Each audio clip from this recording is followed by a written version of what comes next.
Hello বন্ধুরা, সবাই কেমন আছে? আশা করি কেউ ভালো আছে। আমি বেশ ভালো আছি। আবারও চলে এসেছি একটা নতুন ভিডিও তোমাদের সাথে শেয়ার করার জন্য। তোতনের বিয়ে, যেটা আগের দিন তোমাদের দেখেছিলাম তোতনের বিয়ের ফার্স্ট ডেট, এইটা হচ্ছে তোতনের বিয়ের সেকেন্ড ডেট। তো অলমোস্ট সবাই দেখতে পাচ্ছে রেডি সেজে গুজে সুন্দর করে সেজে গুজে আমরা চলে গেছিলাম জল তুলতে।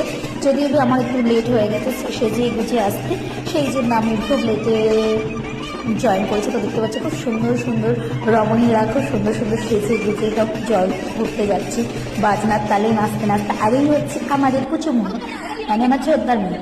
আর সবাই মানে আমাদের মধ্যে যে 5 পুকুরে জল তোলা হয়, সবাই মিলে দেখতেই পাচ্ছ সব 5 পুকুরে জল তোলার জন্য রেডি। 5 পুকুরে অলমোস্ট জল তুলতে চলে এসছে। 5 পুকুরে জল তোলার সাথে সাথে আমরা খুব এনজয়মেন্ট করেছিলাম, খুব নাচানাচি করেছি। আমি যেহেতু সেজে গুজে আসতে একটু লেট হয়ে গেছিলো, সেই জন্য আমি একটু লেটে জয়েন করেছি, মানে খুব দেরিতেই এসেছিলাম। যার জন্য প্রথম থেকে কী হয়েছে সেগুলো আমি তোমাদের সাথে শেয়ার করতে পারিনি। যদিও বা সেম জিনিস যেটা আমি আমার আগের সমস্ত ভিডিওতে তোমরা দেখেই রেখেছো যে কীরমভাবে আমাদের জল তুলতে হয়, কীরমভাবে কী করতে হয় না হয়। তো আমি দেরিতে আসাতে তাই আমি প্রথমে সিনগুলো তোমাদের সাথে দেখাতে পারিনি, কিন্তু তারপর থেকে আমি যতগুলো সিন জয়েন করেছি তখন থেকে তোমাদের দেখাচ্ছি এই সিনগুলো। তো খুব এনজয় করেছিলাম জল তুলতে গিয়ে, ওই রোদের মধ্যে গরমের মধ্যে বাজনার সাথে নাচানাচি। ছোটো মাসি, যার কথা আমি বলেও মানে শেষ করতে পারবো না, সে তো খুবই একটা মজাদার মানুষ, খুবই আমার মানে পছন্দের একজন মানুষ হয়। মানে বিয়েতে গিয়ে আমি ওনার সাথে আলাপ করে বুঝতে পারি যে উনি খুব এনজয়মেন্ট, মানে উনি যে সবার আগে উনি নাচ স্টার্ট করে দেখতেই পাচ্ছে খুব সুন্দরভাবে নেমেছে। আমি একটু নাচতে পারিনি যেহেতু আমার শরীরটা সেই মুহূর্তে খারাপ ছিল। আর ওই রোদের মধ্যে হ্যাঁ আমি নেচেছি, পরে গিয়ে দেখতে পাবে খুব নাচানাচি হয়েছিল। এই যে সমস্ত জল তুলে সে 5 পুকুরে জল তোলার পরে তারপরে গিয়ে যখন আমরা গেটের সামনে গেছি তখন আমরা সবাই মিলে নেচেছি। না, আমাদের বরকে নিয়েছে, তো কিউট একটা বরকে নিয়েছে, খুবই একটা ভালো ছেলে। আগে বলেছিলাম সত্যি দেখুন আমাদের খুব ভালো ছেলে। দেখতে দেখতে কখন বড় হয়ে গেছে, কখন তার বিয়েও হয়ে গেছে আমরা বুঝতে পারিনি। খুব এনজয় করেছি তার বিয়েতে। তো তুমি এইভাবে তোমার সুখী জীবন ম্যারেড লাইফটা খুব সুন্দরভাবে কাটো, এটাই আমি প্রার্থনা করবো আমাদের পিতার কাছে। তো খুব আনন্দ করেছি, নাচানাচি করলাম, মানে এত নাচানাচি করছি তোমরা দেখতেই পাচ্ছ। এর পরের ভিডিওগুলোতেও তোমরা দেখতে পারবে যে খুব সুন্দর, কারণ আমি আগেও বলেছি মিডিল ক্লাস ফ্যামিলির বিয়ে মানে হচ্ছে সবাইকে নিয়ে সুন্দরভাবে আনন্দ করা, তাদের আদর আপ্যায়ন করা। এই পন্ডিতে কী হলো না হলো, বড়লোকের বিয়ে যেটা আমার একদম পছন্দের বাইরে, সেখানে শুধু শো আপ থাকে, যেটা আমার একদম পছন্দ না। আর আমি কোনো বড়লোকের বিয়েতে পার্টিসিপেটও করি না। তো যাই হোক, আমার খুব ভালো লেগেছে এই বিয়েটা। এর আগে যে বিয়ে খেয়েছি আমি সেই বিয়ে নিয়ে কোনো কথা বলবো না, সেই বিয়ে কোনো ব্লগও বানিয়েও আমি ব্লগ দিইনি, কারণ আমার বিয়েটা একদম পছন্দ হয়নি। যাই হোক, দেখতেই পাচ্ছ সুমিও খুব নাচানাচি করছে, তার মাসি, আমি, সুমি 3 জনের মধ্যে খুব সুন্দরভাবে নিজেকে খুব দারুণ মজা করছে, খুব দারুণ।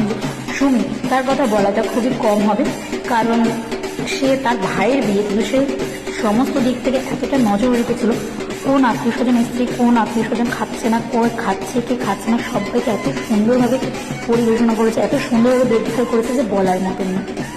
আর বৌদি দেখতেই পাচ্ছি দাঁড়িয়ে আছে, তিনি আমাদের সুন্দরী বৌদি দিয়ে দেখছে। তো এই যে মাসি আর বোনজি মিলে বোনপোকে নিয়ে খুব নাচছে। ছোটো মাসি তার তুলনাই হবে না, সত্যি তুলনা হবে না ছোটো মাসি। ছোটো মাসিকে জানি না আর কবে দেখতে পারো, যখন দেখাবো ছোটো মাসিকে। যদি ছোটো মাসি তুমি আমার ভিডিও দেখতে থাকো, তোমাকে বলি I love you so much মাসি, তুমি আমার ফেভারিট একদম হয়ে গেছে। সুমি, সে তো আগার গোড়াই আমার মানে ছোটোবেলার বন্ধুটাকে আমি দেখেই এসেছি ছোটো থেকে। সত্যি সে সবাইকে নিয়ে চলে, তার মধ্যে না কোনো রাগ, না কোনো অহংকার, না কোনো হিংসা, কিচ্ছু নেই। সবাইকে নিয়ে খুব সুন্দরভাবে চলে।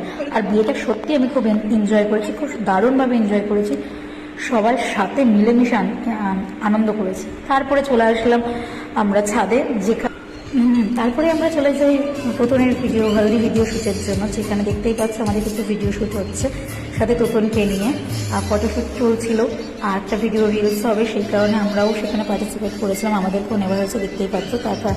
তার শ্যুট চলছিল, একটু নাচানাচিও হলো, যেহেতু আমি জল ভরতে একটু দেরিতেই গেছিলাম, সেই কারণে। আমাদের জল ভরার একটা নিয়ম ছিল যে মানে একটা দারুণ একটা নিত্য নতুন আইডিয়া ছিল, যেটা সুমির ছিল। আমরা জল ভরতে গেলে সবাইকে দেখেছি হলুদ শাড়ি পরতে, কিন্তু সুমি বলেছে আমাদের ড্রেস কোড যেটা হবে সেটা হচ্ছে রানী কালার। সত্যি বলতে দারুণ আইডিয়া ছিল। সুমি, তোতন বা ফ্যামিলির কারোর দিক থেকে কোনো দিক থেকে, ওদের সবার কোনো দিক থেকে কোনো কিছু অপূর্ণতা রাখেনি। আত্মীয় স্বজন, খাওয়া দাওয়া সমস্ত কিছু দারুণ অ্যারেঞ্জমেন্ট করেছিল, আমি যা দেখলাম। মানে এই জন্যই বলি মিডিল ক্লাসদের মধ্যে থেকে ভালোবাসাটা আছে, একতাটা আছে। তার 2 ভাই বোন মিলে দেখেছে কে খায়নি, কে খাচ্ছে, কে খাবে, আর কতটা কী প্রয়োজন, সমস্ত দিক থেকে ধ্যান রেখেছে। তারপরে আমরা চলে যাই দুপুরের খাবারের টেবিল, যেখানে খাবারের কোনো অপরন্ত রাখেনি। মানুষকে একবারই খাওয়াবে সেটা বোঝা গেল, যে মানুষকে খাওয়াবো যেমন তৃপ্তি করে খাওয়াবো সেটা এখানে বোঝাই গেছে। তো যাই হোক, আজকের মতো ভিডিও এখানে শেষ করলাম। দেখা হবে আবারও নেক্সট ভিডিওতে। ভিডিও ভালো লাগলে একটা লাইক করে দিয়ে কমেন্ট করে জানিয়ে ভিডিও কেমন লাগছে। আরও নিত্য নতুন ভিডিও আসতে চলেছে। একটু লেটে ভিডিও চাচ্ছি, বিকজ প্রচুর প্রবলেমের মধ্যে দিয়ে যাচ্ছি। জানি না কবে আমার এই প্রবলেম সলভ হবে, কবে আমি আগের মতো হাসি খুশি হতে পারবো। তো যাই হোক, আজকের মতো ভিডিও এখানে শেষ করছি। টাটা, বাই বাই, ভালো থেকো, সুস্থ থেকো।